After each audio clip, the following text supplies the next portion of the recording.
বাহলুল আল্লাহ পাগল। বাদশাহ মনে করেছে বাহলুলকে আটকায় দিয়েছি, এইবার বাহলুল কোনো জবাব দিতে পারবে না। কিন্তু বাহলুল বলতেছে, বাদশাহ জাহাপনা, আমি আপনার প্রশ্নের জবাব পরে দেই, আগে আপনি আমার প্রশ্নের জবাব দিতে পারবেননি বলেন। কয় কি প্রশ্ন? আমার প্রশ্ন হলো, একজন মানুষের মাথায় যদি এই যে মাটির ধুলা মাটি যদি কারো মাথায় রাখা হয়, সে কি ব্যথা পাবে? বাদশাহ কয় না, মাথায় যদি ধুলাবালি রাখা হয় ব্যথা কেন পাবে? কয় বুঝলাম, এইবার ধুলাবালি রাখার পরে ব্যথা পাবে না, হয়তো মাথাটা নোংরা হবে। বাহলুল কয় ঠিক জবাব দিয়েছেন, এবার যদি তার মাথায় পানি ডালা হয় তবুও কি ব্যথা পাবে? কয় না, তাও ব্যথা পাবে না।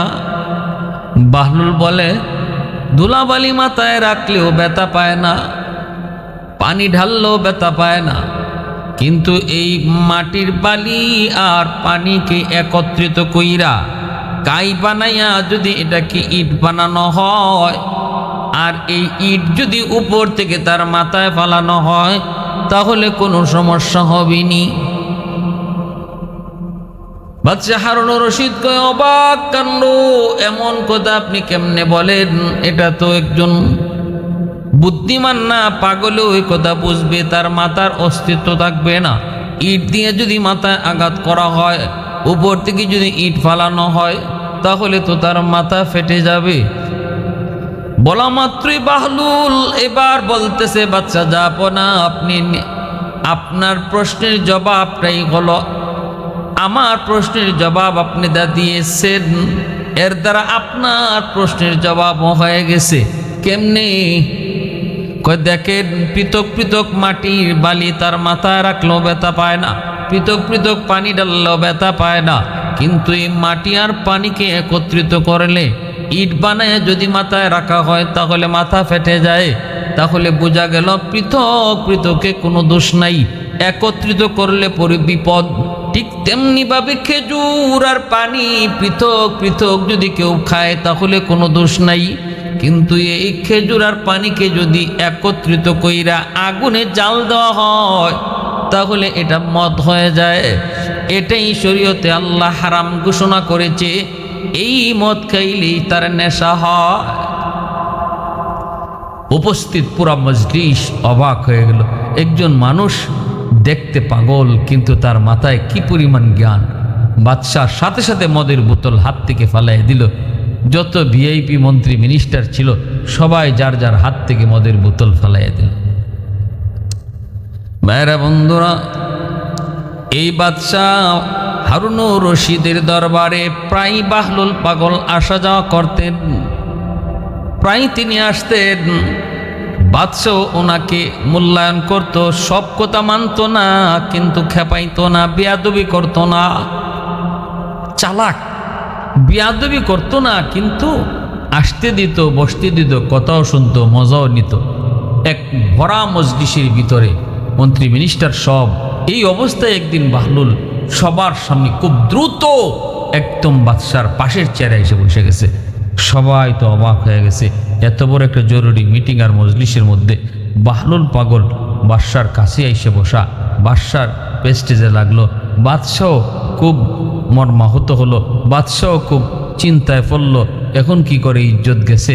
বাদশাহ তখন বলতেছে, বাহলুল, তুমি এই মজলিসে এসে এইভাবে বসছো, ঠিক আছে, তোমার এই বসা অবস্থায় তোমার এখানেই রাখা হবে, তুমি তোমার নিজ জায়গায়ই বসছো, তুমি তোমার ঠিক জায়গাতেই বসছো। যদি তুমি আমার একটা প্রশ্নের জবাব দিতে পারো, আর যদি প্রশ্নের জবাব দিতে না পারো, তাহলে এই বসার অপরাধে তোমাকে একটা শাস্তি দেওয়া হবে। সেই শাস্তিটা হলো, তোমার এই দাড়ি মুন্ডায়া তোমার এই গাদার উপরে সোয়ার কইরা শহর পুরানো হবে, প্রশ্নের জবাব যদি দিতে না পারো। আর যদি দিতে পারো, তাহলে যেই চেয়ারে বসছো চেয়ার তোমারই উপযুক্ত। ঠিক আছে, আপনার প্রশ্ন বলেন। তো প্রশ্ন হলো, একটা গাছ, কয়টা গাছ? একটা গাছ, 12টা ডাল, 30টা করে, প্রতি ডালে 30টা করে পাতা, প্রতি পাতার এপাশ ওপাশ এক পাশ অন্ধকার, আরেক পাশ আলোকিত। বলো এটা কোন গাছ? এমন প্রশ্ন কখনো কোনোদিন মন্ত্রী মিনিস্টাররাও শুনে নাই। সবার মনের ভিতরে আশ্চর্য, সবাই তো অবাক, প্রত্যেকে শিওর হয়ে গেছে বাহলুল এইবার আটকে যাবে। এমন কোন গাছ যেই গাছ 12টা ডাল, প্রতিটা ডালের মধ্যে 30টা করে পাতা, প্রতিটা পাতার এপাশ ওপাশ অন্ধকার, আরেক পাশ আলোকিত। নীরব নিস্তব্ধ, হাউজের ভিতরে কোনো কথা নাই। সবাই মনে মনে ভাবতেছে বাহলুল এইবার ধরা খেয়ে যাবে। কিন্তু বাহলুল দানা রহমতুল্লাহ আলাইহি তিনি তো সাধারণ কোনো জ্ঞানী নন রে যুবক। আল্লাহ প্রদত্ত জ্ঞান যার ভিতরে আছে, দুনিয়ার কোনো প্রশ্ন করে তারে ঠেকানো যায়। যেমন ভাবে দেখেন, ওই যে শাইখুল হাদিস আল্লামা আজিজুল হক রাহিমাহুল্লাহ আজকে দুনিয়াতে নাই। বাবরি মসজিদ ভাঙ্গার পরে যখন লং মার্চের ডাক দিলেন, সাংবাদিকরা তারে প্রশ্ন করেছিল, হুজুর আপনি এটা কি ঘোষণা দিলেন, লং মার্চ এক দেশ থেকে আরেক দেশে যাবেন? জানেননি এক দেশ থেকে আরেক দেশে যেতে হলে আইন আছে, ওই দেশের পাসপোর্ট লাগে, ওই দেশের অনুমতি লাগে। দেশের আইন অমান্য কইরা যদি আপনি অন্য দেশে যেতে যান, এটা কি রাষ্ট্রদ্রোহী নয়? এটা তো রাষ্ট্রদ্রোহিতা। কোনো রাষ্ট্রের সাথে এটা কখনো হয় না।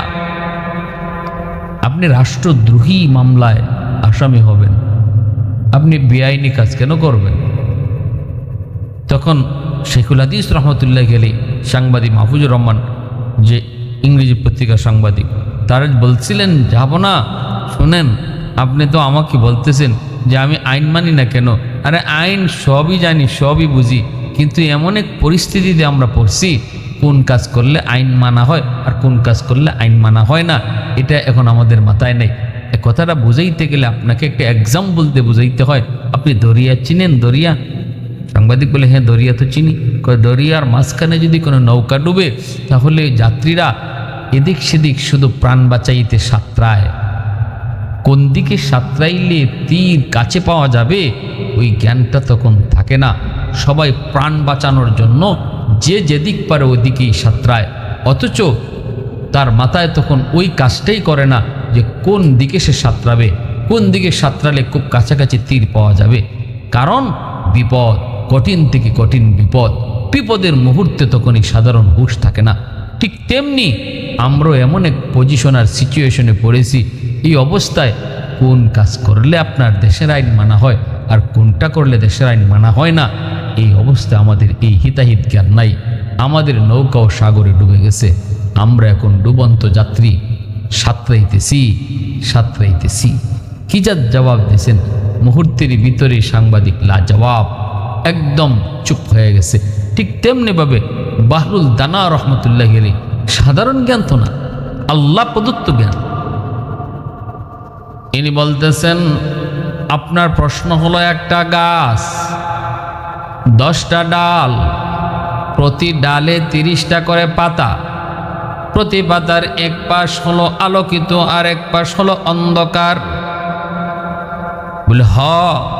বাহলুল দানা বলেন গাছটা হলো একটা বছর।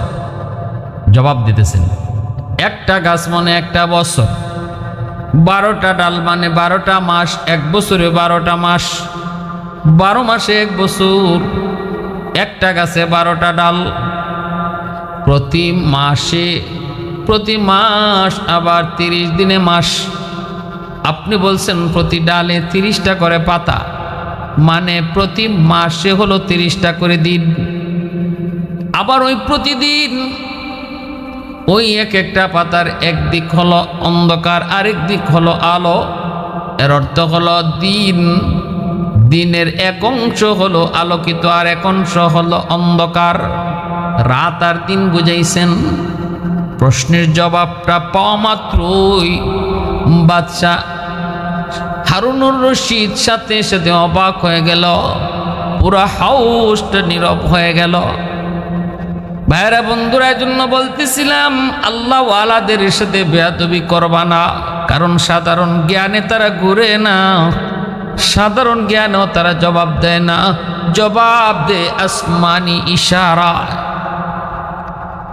বাদশাহ হারুনুর রশিদ বিবি জুবাইদাকে নিয়ে এক সফরে বের হয়েছে, ইরাকের মরুভূমি দিয়ে যাচ্ছে। হঠাৎ করে দেখতে পেল মরুভূমিতে বালু জমায়া জমায়া বাহলুল পাগল তিনি ঘর বানায়।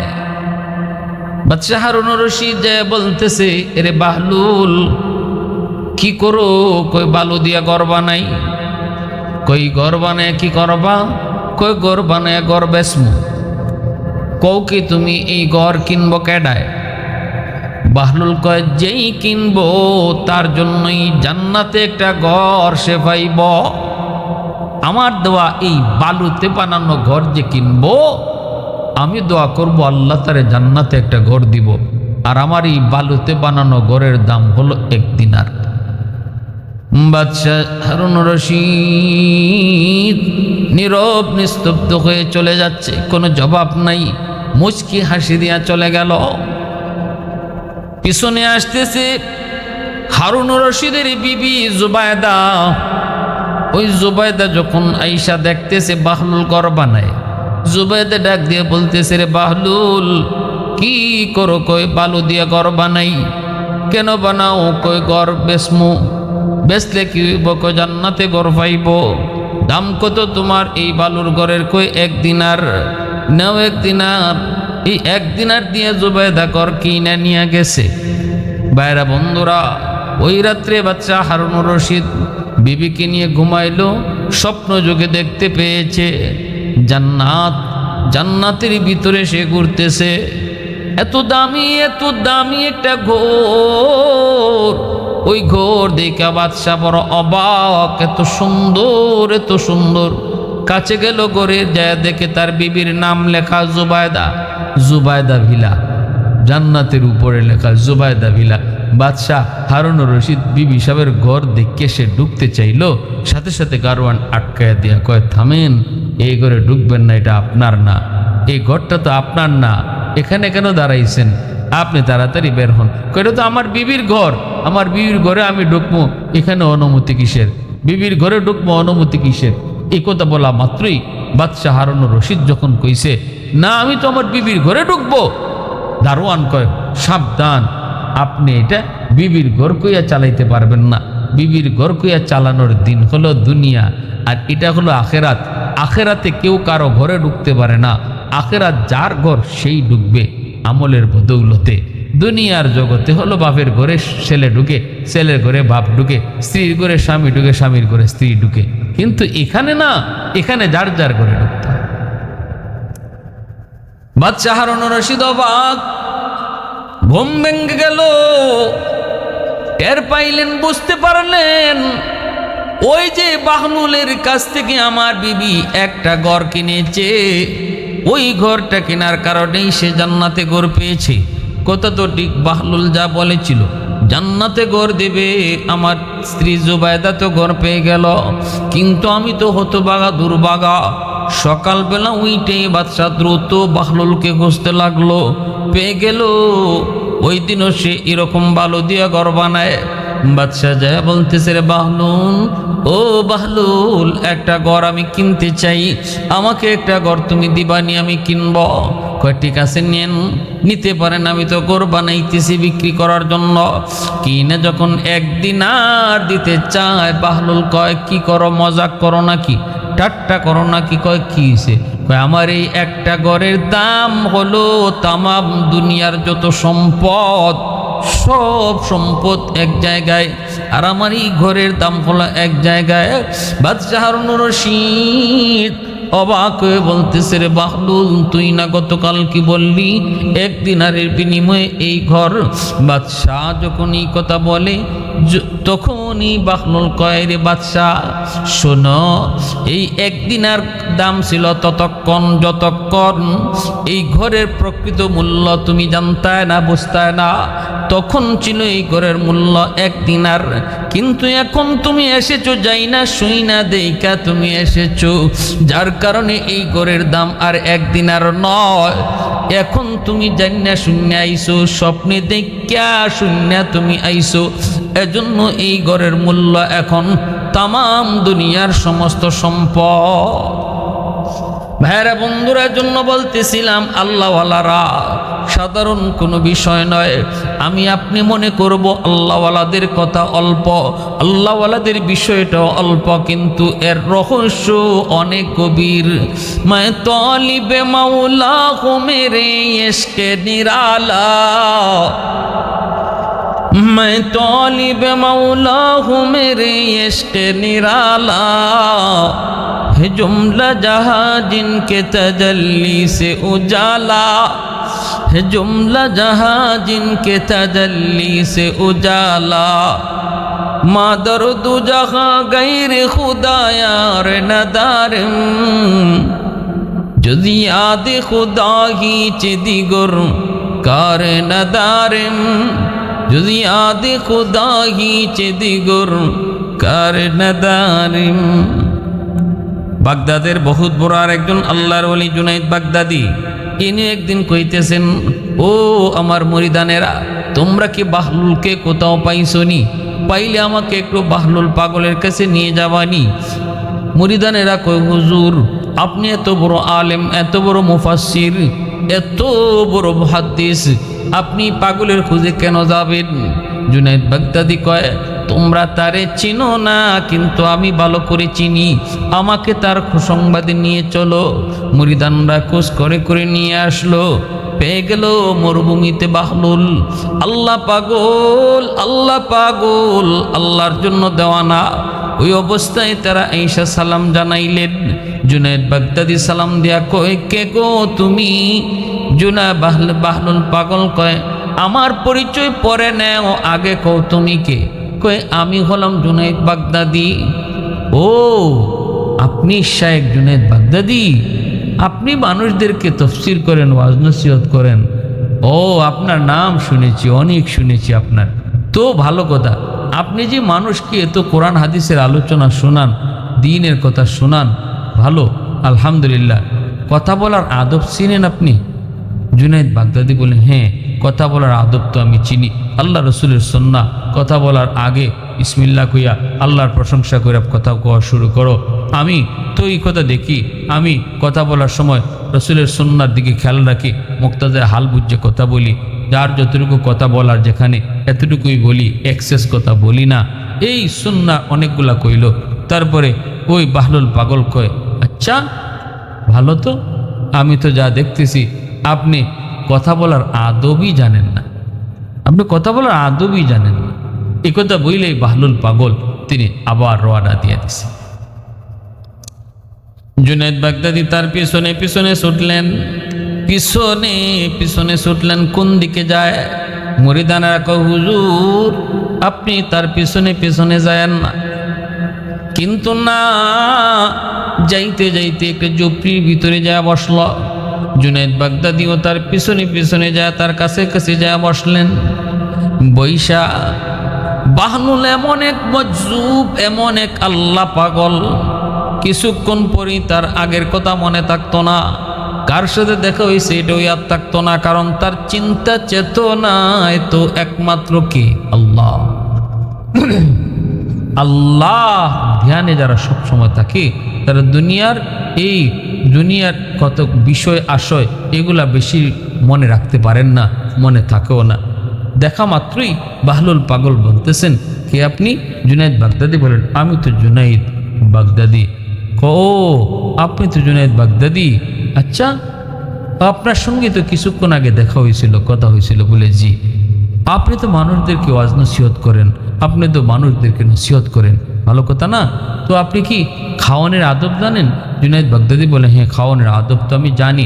আল্লাহ রসুল সাল্লাল্লাহু আলাইহি ওয়াসাল্লামের সুন্নাহ, বিসমিল্লাহ বলে খাওয়া শুরু করো, তারপরে হ্যাঁ ডান হাতে খানা শুরু করো, নিজের কাছের জিনিস আগে খাও, আরেকজনের খানার দিকে হাত দিও না। এই সমস্ত বিষয়গুলো কইতেছেন। তখন বাহলুল আল্লাহর পাগল তিনি বলতেছেন, আমি তো দেখি আপনি খাওয়ানোর আদবও জানেন না। এই কথা বইলে আবার তিনি হাঁটা শুরু করলেন। মুরিদানেরা কয়, হুজুর এই পাগলের পিছে আর পড়েন না, আপনি চলেন, আমরা চলে যাই। জুনাইদ বাগদাদি কই, তোরা বুঝবি না, আমি বুঝেছি, আমি চিনেছি, আমার বুঝতে হবে, আমার আরো কিছু জানতে হবে। পিছনে পিছনে আবার গেলেন, আবার ও কাছে যায় ধরলেন আর জিজ্ঞেস করলেন, কে আপনি? কয়, আমি জুনাইদ। ও, আপনার সাথে তো আবারও দেখা হয়েছিল। ঠিক আছে, বলেন তো আপনি ঘুমের আদব জানেননি? কহ, জানি তো, আল্লাহর নাম লইয়া ঘুমাবো, ডান করোটে ঘুমাবো, হ্যাঁ, আবার এই ঘুমের যত আদব আছে সুন্নাহ আছে কইল। বাহলুল পাগল কই, আপনি তো দেখি ঘুমের আদবও জানেন না। জুনাইদ বাগদাদি আর তখন ছাড়লেন না, চাপ দিয়ে ধরে বললেন, হযরত আমি কিচ্ছুই জানি না, আপনি আমারে কোন খাওনের আদব কি, কথা বলার আদব কি, ঘুমের আদব কি, আপনি আমার একটু কোন।